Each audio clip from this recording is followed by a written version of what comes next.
sería una anécdota más o menos graciosa. Pero no.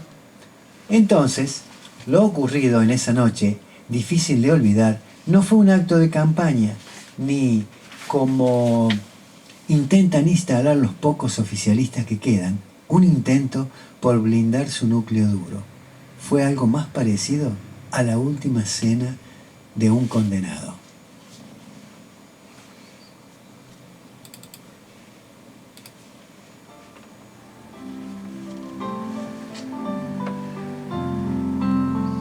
Qué bárbaro, estuvo bueno eso. Voy a recordar algo de página 12, que se trata de crímenes de lesa humanidad.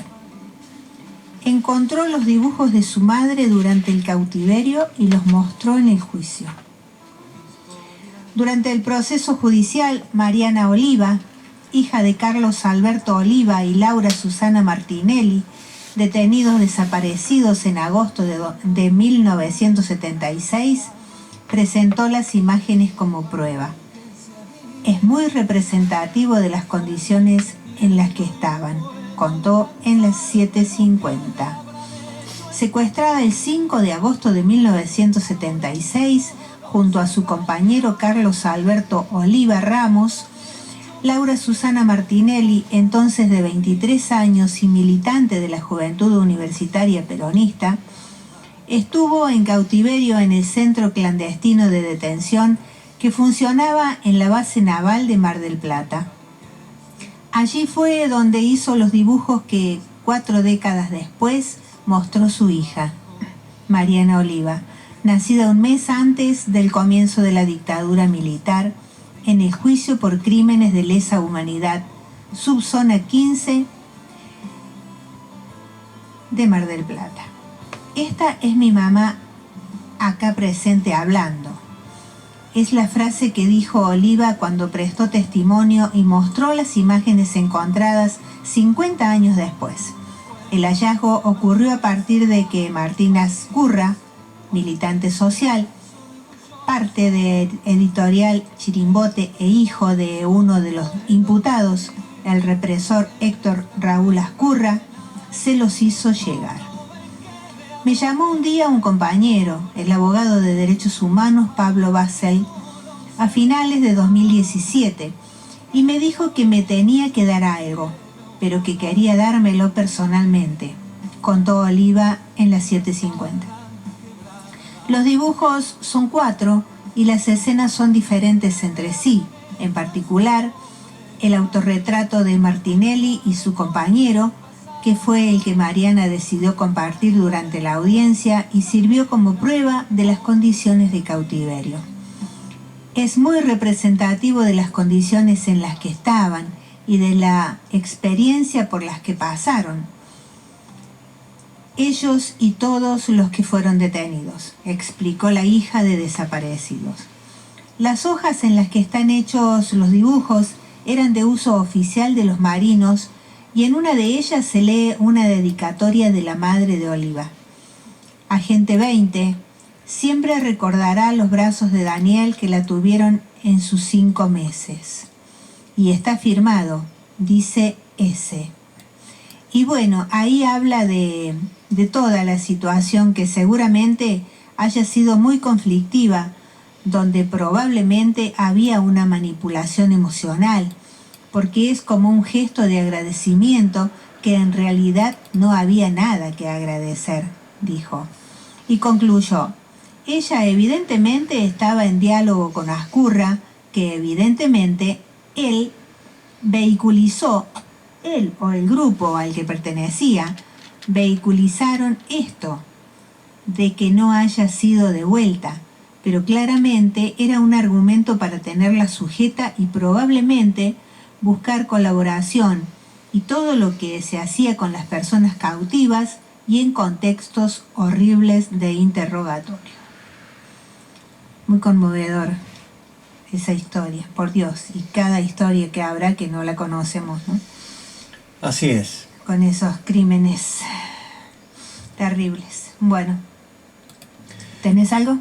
Sí, bueno, vamos a retomar la biografía no autorizada de sí. Juancito Schiaretti. Del Juancho.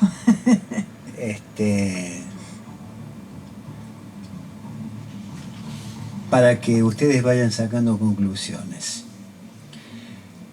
Esta parte de la biografía se titula Muerte de bebés. Wow. Herodes Schiaretti subejecutó hasta un 65% el Plan Nacional Nacer Sumar.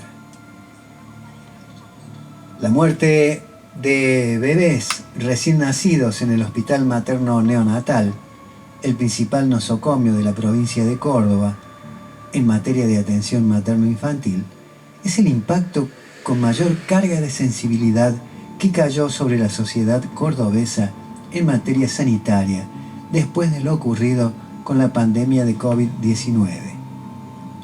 Entre la incertidumbre sobre la cantidad real de casos y las razones de ello, mala praxis, asesinato doloso, ahora se le suma un supuesto plan de encubrimiento que se habría ejercido desde el gobierno provincial comandado por el gobernador en ese entonces, Juan Schiaretti. Mientras sigue en curso la investigación de oficio que se llevaba a cabo por parte del fiscal Raúl Garzón, se mantiene la sospecha que habría como mínimo 12 casos de bebés fallecidos en el hospital, por razones irregulares y en un trayecto de tiempo que no alcanzaría solamente entre marzo y junio de ese año. Paralelamente, trascendió que en el gabinete provincial, en particular desde el Ministerio de Salud a cargo de Diego Cardoso, se habían realizado una investigación interna, la cual solo computa 5 fallecimientos que se habrían tratado de ocultar a la prensa. Recientemente, más por el lado gubernamental que judicial, se había señalado como chivo expiatorio a una empleada enfermera que supuestamente habría suministrado medicamentos a los bebés por fuera del protocolo. El ministro Cardoso señaló que hubo alteraciones en parámetros normales en la sangre de 2 casos recientes. Más allá de todas estas discusiones, no menores, hay también una arista que no se profundiza: el marco de desprotección estatal que surgieron estos fatales desenlaces y cuáles fueron las prioridades desde el gobierno a costa de las mismas. El decrecimiento de la protección de la madre y a sus hijas o hijos. En base a un análisis de datos provenientes de las planillas de ejecución presupuestaria que publica trimestralmente el Ministerio, o publicaba el Ministerio de Finanzas de la provincia, Striptease del Poder revela el caso extremo de subejecución presupuestaria por parte de aquel entonces gobierno de Juan Schiaretti, que implica la malversación de los fondos de un plan nacional destinado al cuidado maternal para destinarlo a estrambóticas obras viales, principal recurso que utiliza el gobierno provincial para sus campañas electorales. Específicamente se trata del manejo de los recursos del programa Nacer Sumar, una política pública del Estado Nacional, en aquel entonces, que apunta a brindar cobertura de salud a todas las personas que no cuentan con obra social ni prepaga. Originariamente, cuando se inició en 2004, llevaba el nombre de Plan Nacer, porque apuntaba específicamente al sector de la población materno-infantil, en particular para quienes viven en geografías alejadas de las oficinas centrales de la Administración Nacional, como son las provincias del norte, que contienen los peores índices de pobreza. A partir de 2007, el programa se fue extendiendo al resto del país y, luego, su cobertura fue sumando a adolescentes y adultos, hasta llegar a las personas de la tercera edad en el 2020, en pleno inicio de la pandemia mundial. Lo que detectó Striptease del Poder es que desde el inicio del periodo gubernamental de Juan Schiaretti, luego de la finalización del último mandato de José Manuel de la Sota en diciembre de 2015, la provincia recibió desde la Nación como aporte para dicho plan unos 62 millones de dólares. Sin embargo, de ese monto se ahorraron más de 24 millones de dólares que fueron destinados principalmente a pavimentar autovías. Antes que nada, expondremos a continuación la evolución que tuvieron los créditos anuales que la provincia recibió para ese Plan Sanitario Nacional de manera anual mediante una línea azul. A la vez, los montos correspondientes a los gastos efectuados. Las cifras originales estaban en pesos, pero a los fines de este análisis se las evaluó en su equivalente en dólares, según las cotizaciones promedio de cada año del tipo de cambio oficial para ponderar su capacidad adquisitiva. Así vemos que en los años 2016 y 2017 hubo un notable crecimiento en los fondos recibidos para el Plan Nacional, como lo vemos en el gráfico. Pero desde la provincia se observa con línea amarilla un desarrollo a baja velocidad, lo que evidencia una suerte de amarretismo por parte de la provincia de no soltar los pesos recibidos. En el 2018 la situación cambia, no solo por el agravamiento de la recesión económica nacional, sino también posiblemente por la subejecución previa, cayendo la inyección de fondos notablemente, conservando la misma tendencia negativa hasta el año 2019, donde lo gastado prácticamente coincide con los fondos aportados en ese año. En el 2020 el aporte de fondos se recupera parcialmente, pero en este caso lo gastado vuelve a ser sensiblemente menor a los fondos aportados por la nación. En el 2021 el financiamiento del plan llegó a su máximo, en el contexto de las secuelas de la cuarentena, pero lo realmente invertido o gastado vuelve a situarse por debajo de lo aportado por la nación. Finalmente, en este año, hay un leve descenso de los fondos aportados para el plan, al nivel de los montos del 2017, cuando Schiaretti inició su segundo mandato como gobernador. El tramo final de lo gastado solo computa lo realizado en los meses de enero, febrero y marzo, que son los últimos datos publicados. 24 millones de dólares escamoteados al plan Nacer Sumar. Seguidamente,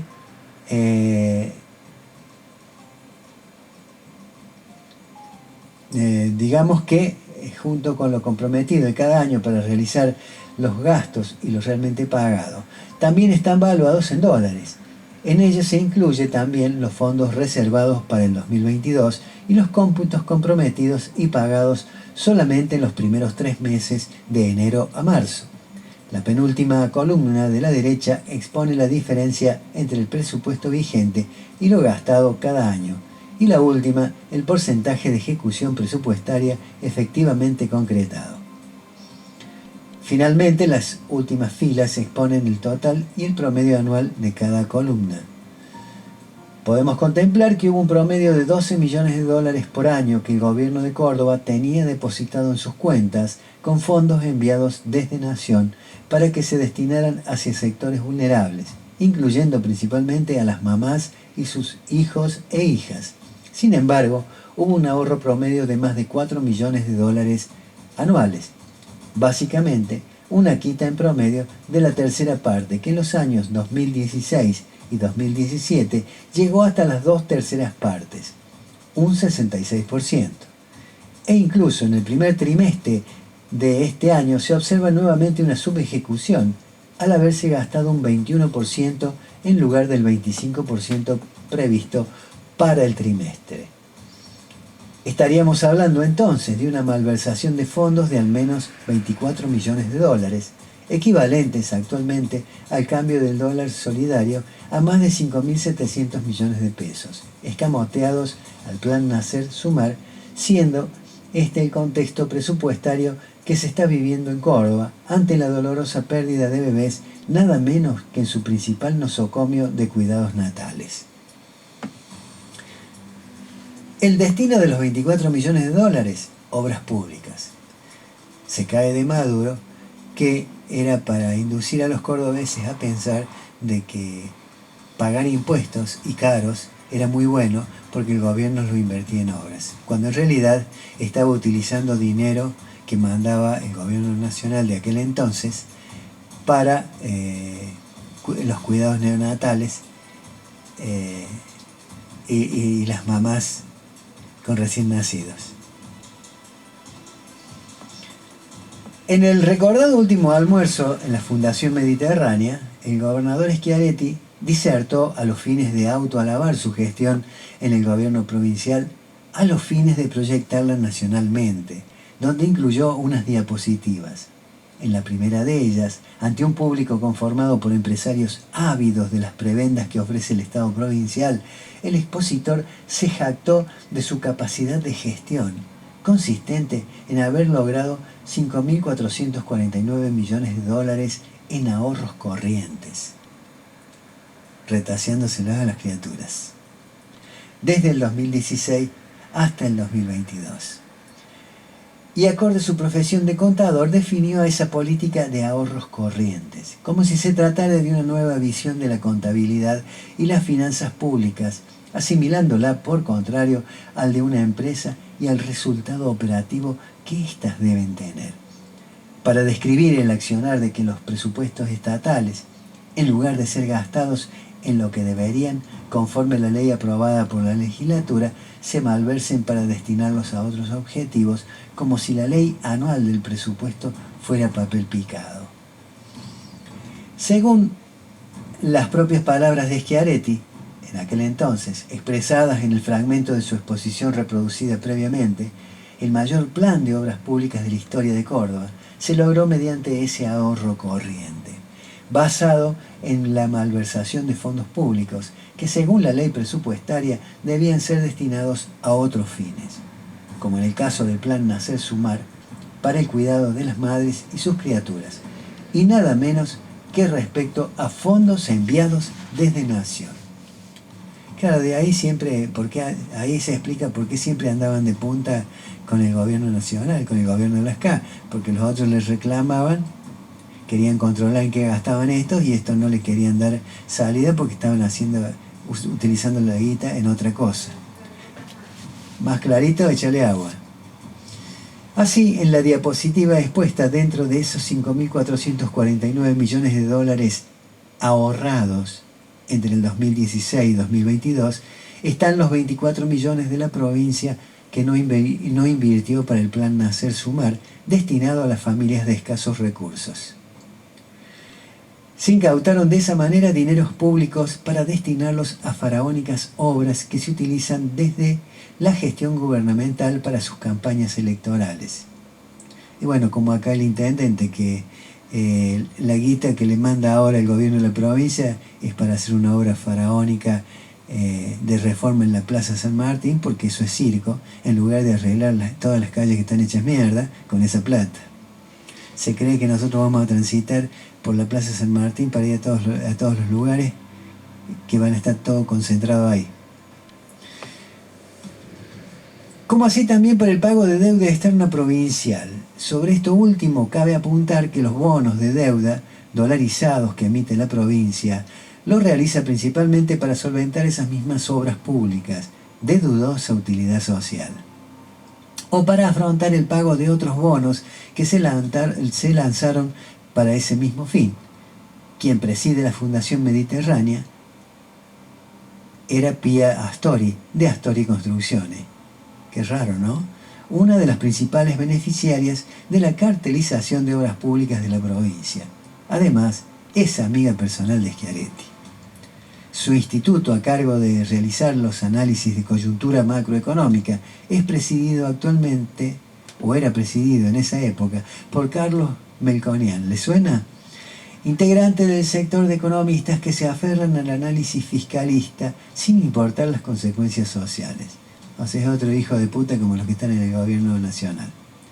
También fue el primero en presidir el Banco Nación durante la presidencia de Mauricio Macri y anteriormente estuvo a cargo del área de deuda externa en el Banco Central, donde participó en la estatización del endeudamiento externo privado.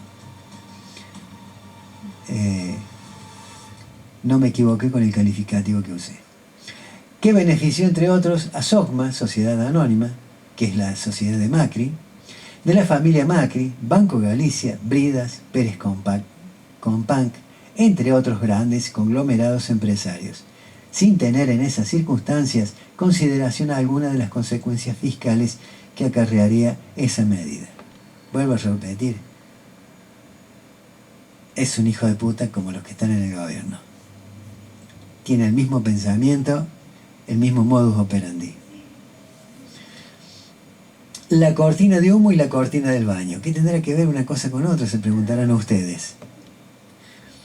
Desde el Ministerio de Salud de la provincia apuntan a que hubo 5 fallecimientos por extrañas causas que ocurrieron en las siguientes fechas. Una el 18 de marzo, una el 23 de abril, una el 23 de mayo y 2 ocurridos el lunes 6 de junio, de aquella época, por supuesto.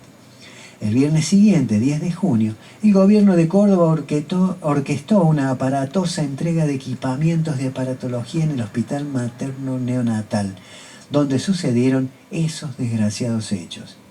No solo se realizó el habitual trabajo furtivo oficial a nivel fotográfico, sino que también contó con la participación de varios mobileros de la prensa, ya que la entrega de los artefactos estaba presidida por el vicegobernador Manuel Calvo, otro de la misma calaña. De manera simultánea, la conductora radial Mimi Spitzer dijo al aire en su programa diario que le había llegado información de muertes dudosas en el centro hospitalario y que en ese mismo día ingresaban personas a secuestrar información para la investigación. Ese mismo material incautado habría desencadenado la denuncia judicial presentada aquel 7 de julio pasado por parte del ministro provincial de Salud, Diego Cardoso. Pero en ese entonces la cartera sospechaba de otras 5 muertes, 11 en total. Podemos inferir que 6 de esos casos fueron por patologías que están dentro de las posibilidades de que ocurra la muerte, declaró Cardoso.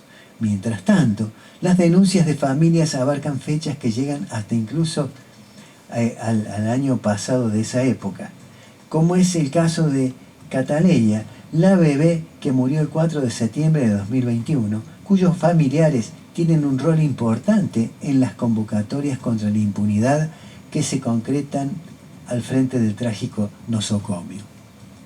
Esto activa la sospecha que se trataría de muertes que podrían haber sido evitadas si el gobierno provincial hubiese actuado con la debida premura. En lugar de eso, el gabinete se tomó su tiempo para activar lo que Mimi llamó una cortina de humo, para evitar la exposición pública y tratar de controlar daños que podrían haberse evitado. Podríamos decir que ese encubrimiento es la contracara del discurso de Schiaretti, hablando exultantemente de ahorro corriente, porque a diferencia de un ocultamiento, aquí se trasluce como cortina de baño la malversación de la inversión con destino social para privatizarla a favor de unos pocos mega empresarios constructores y capitalizar electoralmente al oficialismo que está por cumplir un turno de nada menos que 24 años, cuyo costo la terminan pagando las familias más humildes, sin importar cuánto dolor implique. Y sí, siempre se favorece, son gobiernos que siempre han favorecido a los empresarios, a la gente de guita. Son gobiernos de derecha, que si vamos a analizar la doctrina peronista, de peronista no tiene absolutamente nada. El nombre, solo el nombre. Peronista ese hombre. Y colorín colorado, por el día de hoy hemos terminado. La historia se ha terminado. Con esta parte de la biografía. Pero quédense en los próximos programas porque hay mucho más todavía sobre nuestro querido Juancito Schiaretti. Decí dónde lo pueden encontrar, que lo busquen.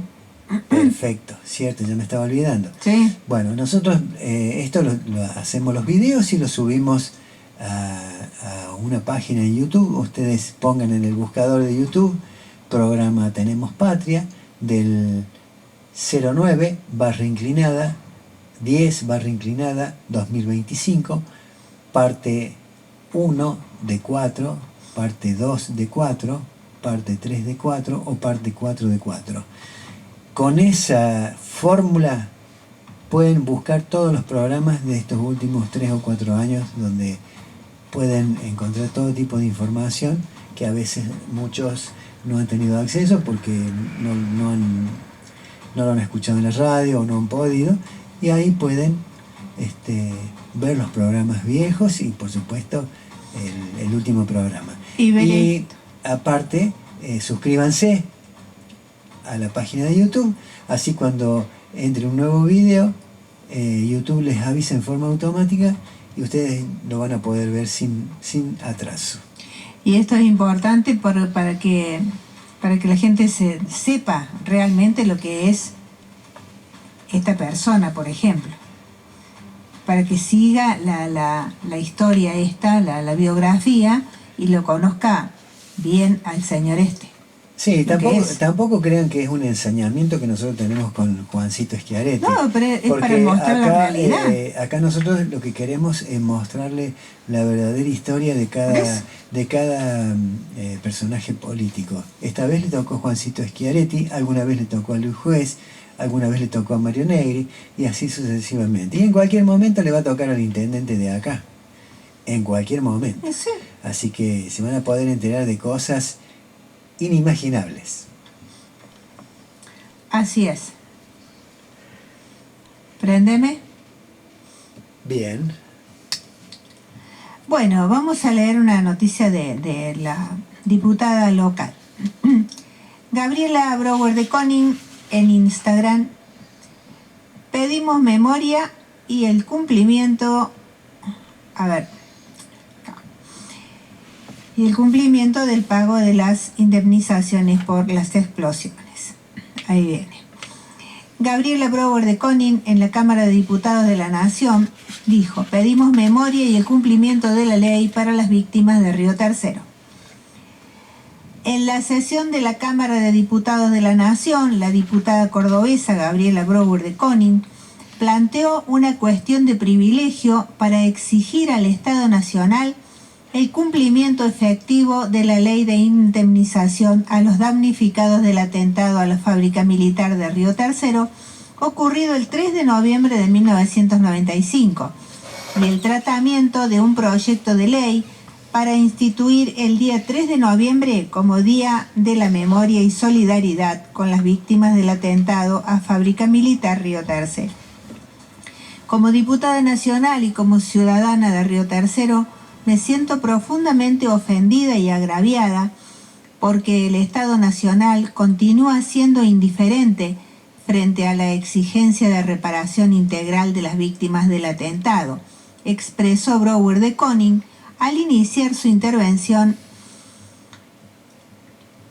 La legisladora recordó que el atentado que la justicia determinó fue planificado y encubierto por el propio Estado Nacional durante el gobierno de Carlos Menem. Dejó un saldo devastador en la ciudad, tanto en vidas humanas como en pérdidas materiales y emocionales. Estamos a pocos días de cumplirse 30 años de aquella tragedia y el Estado sigue demorando una respuesta definitiva.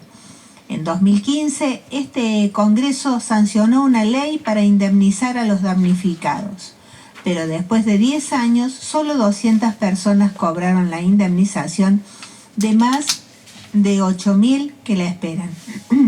Y muchos de mis vecinos se están muriendo esperando esa reparación que por derecho les corresponde, denunció. Brouwer de Koning pidió al gobierno nacional que acelere los procesos administrativos y concrete el pago de las indemnizaciones pendientes, cumpliendo así con la ley y honrando la memoria de las víctimas. Finalmente, la diputada reiteró el pedido para que el Congreso trate el proyecto de ley expediente número 1564-D-2024, que propone declarar el 3 de noviembre como Día de la Memoria y Solidaridad con las víctimas del atentado a la fábrica militar de Río Tercero. Río Tercero no quiere ser solo la ciudad del atentado, quiere ser la ciudad que enseñó al país el valor de la memoria, la fuerza de la solidaridad y el coraje de levantarse incluso cuando todo parecía perdido. No pedimos venganza, Pedimos memoria, reflexión y el cumplimiento de las leyes. Que nunca más la corrupción y la impunidad se cobren vidas en nuestro país, expresó Brouwer de Koning.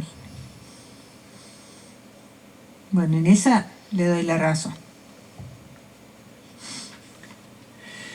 Pasaron muchos años y nadie se hizo cargo. Sí, pero ¿cómo se nota que se está hundiendo el barco que los ratos lo empiezan a abandonar, no?